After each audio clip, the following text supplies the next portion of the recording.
আসসালামু আলাইকুম ওয়ারহমতুল্লাহি ওবারাকাতুহু।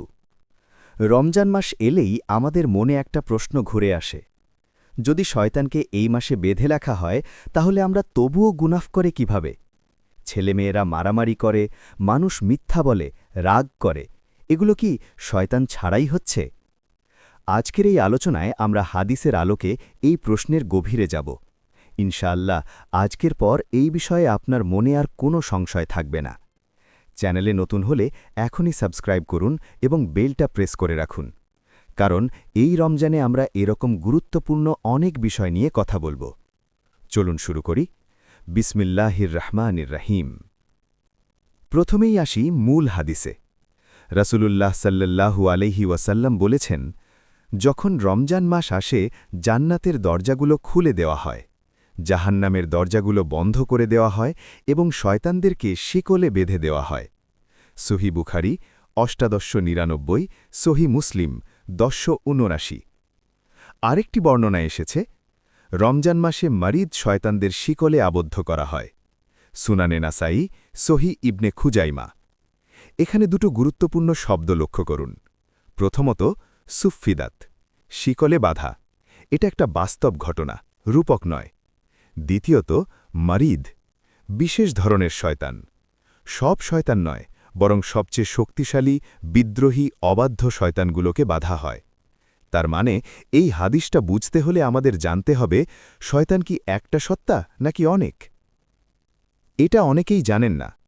কোরআন ও হাদিসে শায়াতিন শব্দটা একক ও বহুবচন দুভাবেই ব্যবহার হয়েছে। ইবলিস, এটা হলো সেই মূল সত্তা, যে আল্লাহর আদেশ অমান্য করে আদম আলাইহিসসালামকে সিজদা করেনি। সে কিয়ামত পর্যন্ত বেঁচে থাকার অনুমতি পেয়েছে। শায়াতিন, শয়তানগুলো, এরা হলো ইবলিসের বাহিনী। জিন ও মানুষের মধ্যে থেকেও শয়তান হতে পারে। সূরা আনআম ১১২। কুরআনে আল্লাহ বলেছেন, তোমরা কি আমাকে ছেড়ে তাকে এবং তার বংশধরদেরকে বন্ধু হিসেবে গ্রহণ করছ? সূরা কাহাফ ৫০। তো এই বিশাল বাহিনীর মধ্যে রমজানে বিশেষত মারিদ শ্রেণীর শয়তান, অর্থাৎ সবচেয়ে শক্তিশালী ও দুষ্ট শয়তানগুলো বাধা পড়ে। এখন প্রশ্ন হল, তাহলে রমজানেও মানুষ গুনাহ করে কেন? এই প্রশ্নটাই সবচেয়ে বেশি মানুষ করেন, এবং এটা একটা বুদ্ধিমানের প্রশ্ন। উলামায়ে কেরাম এই বিষয়ে কয়েকটি গুরুত্বপূর্ণ ব্যাখ্যা দিয়েছেন। কারণ ১, সব শয়তান বাধা থাকে না।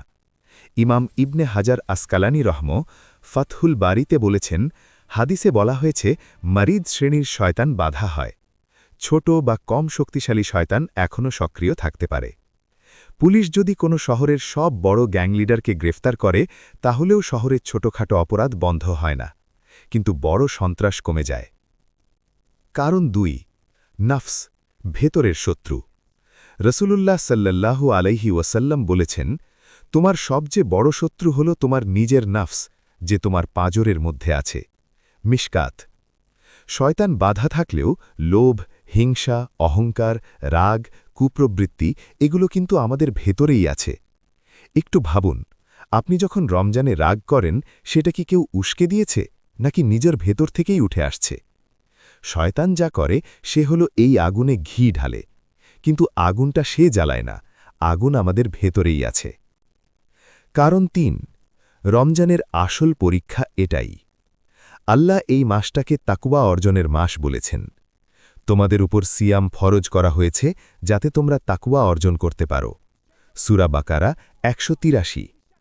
শয়তানকে বাধার মানে এই নয় যে গুনাহের কোনো সম্ভাবনাই থাকবে না, বরং এই মাসে আমাদের পরিবেশটা অনুকূল করে দেওয়া হয়েছে যাতে আমরা নিজেদের নাফসকে সংযত করার সুযোগ পাই।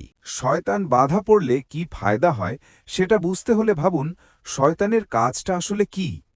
সে মানুষকে নামাজ থেকে দূরে রাখে। রমজানে মানুষ বেশি নামাজ পড়ে। সে মানুষকে কোরআন থেকে দূরে রাখে। রমজানে মানুষ বেশি কোরআন পড়ে। সে মানুষকে মসজিদ থেকে দূরে রাখে।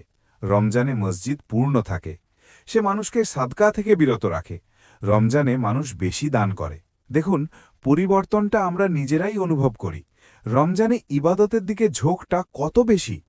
এটাই হলো শয়তানকে বাঁধার বাস্তব প্রভাব। এই মাসে আপনি যদি ইবাদত করতে না পারেন, তাহলে সত্যিই ভাবুন, দোষটা কার? শয়তান তো বাধা, তাহলে বাধাটা কোথায়? এই বিষয়ে ইসলামিক স্কলারদের কিছু গুরুত্বপূর্ণ মতামত। ইমাম নববী বলেছেন, হাদিসটা আক্ষরিক অর্থেই সত্য। শয়তানকে সত্যিই বাধা হয়, তবে বাধার ফলে সব গুনাহ বন্ধ হবে এমন কথা হাদিসে নেই। ইমাম কুরতুবী বলেছেন, মারিদ অর্থ হল সেই শয়তান যারা সবচেয়ে বেশি মানুষকে বিপথে নিয়ে যায়। এদের বাধার ফলে বড় ধরনের পাপ কমে যায়। শাইখ ইবনে উসাইমিন বলেছেন, রমজানে যারা বেশি গুনাহ করে তারা প্রমাণ করে যে তারা সারা বছর শয়তানের গোলাম ছিল, এতটাই যে শয়তান ছাড়াও তারা ঠিকঠাক গুনাহ করতে পারে। এই কথাটা একটু মনে রাখবেন, এটা কঠিন কিন্তু সত্য। রমজানের এই সুবর্ণ সুযোগকে কাজে লাগাতে হলে আমাদের বুঝতে হবে এই মাসটা আল্লাহ আমাদের দিয়েছেন একটা ট্রেনিং ক্যাম্প হিসেবে। সেনাবাহিনীতে ট্রেনিংয়ে অনেক কঠিন পরিশ্রম করানো হয়। কেন? কারণ যুদ্ধের মাঠে যেন পারা যায়।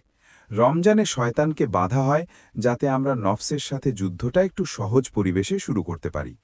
রমজানের পর 11 মাস শয়তান ছাড়া পেলেও যদি রমজানে নফসকে কন্ট্রোল করার অভ্যেস তৈরি হয়, তাহলে বাকি বছরও সেই শক্তি কাজে লাগবে। তাই এই রমজানে 3টি কাজ করুন। 1. প্রতিদিন নিজেকে জিজ্ঞেস করুন, আমার নফসের কোন দুর্বলতাটাকে আমি এই মাসে ঠিক করতে পারি। 2. বেশি বেশি ইস্তেগফার করুন, নিজের পুরনো অভ্যেসগুলো ভাঙার জন্য আল্লাহর সাহায্য চান। 3. রমজানের পরেও ভালো কাজগুলো চালিয়ে যাওয়ার নিয়ত করুন এখনই। রমজান যেন একটা লঞ্চ প্যাড হয়, শুধু মৌসুমি ইবাদত নয়। তো আজকের আলোচনার সারসংক্ষেপ যদি বলি, হ্যাঁ, শয়তান রমজানে বাধা থাকে, এটা সহিহ হাদিস দ্বারা প্রমাণিত, এতে কোনো সংশয় নেই। কিন্তু সব শয়তান নয়, মারিদ শ্রেণীর শয়তান বাধা হয়, এবং শয়তান বাধা থাকলেও আমাদের নফস মুক্তই থাকে। রমজান হল সেই নফসকে পরাজিত করার সবচেয়ে বড় সুযোগ। আল্লাহ আমাদের সবাইকে এই রমজানকে সঠিকভাবে কাজে লাগানোর তৌফিক দিন, আমাদের নফসের দুর্বলতাগুলো দূর করার শক্তি দিন, এবং রমজানের পরেও সেই পরিবর্তনকে ধরে রাখার হিম্মত দিন। আমিন ইয়া রাব্বাল আলামিন। ভিডিওটা ভালো লাগলে লাইক করুন, শেয়ার করুন যাতে আরও মানুষ উপকৃত হতে পারেন। কমেন্টে জানান এই রমজানে আপনার সবচেয়ে বড় চ্যালেঞ্জ কোনটা। আল্লাহ হাফেজ। রমজানে শয়তান বাধা থাকে, তাহলে আমরা এখনো গুনাহ করি কেন? হাদিসে এসেছে রমজানে শয়তানকে শৃঙ্খলিত করা হয়, কিন্তু প্রশ্ন হলো, আমার রাগ, আমার তামাক, চোখের গুনাহ, আমার অলসতা? কারণ শয়তান শুধু বাইরে না, আমাদের ভেতরেও আছে এক শত্রু, নফস। রমজান শয়তানকে নয়, আমাদের নফসকে কন্ট্রোল করতে শেখায়। যদি নামাজ না বাড়ে, কোরআন না বাড়ে, চরিত্র না বদলায়, তাহলে সব শয়তান না, সমস্যা আমার অন্তর। এই রমজানে নিজেকে বদলান, লাইক দিন, শেয়ার করুন, আর নফসের বিরুদ্ধে যুদ্ধ শুরু করুন।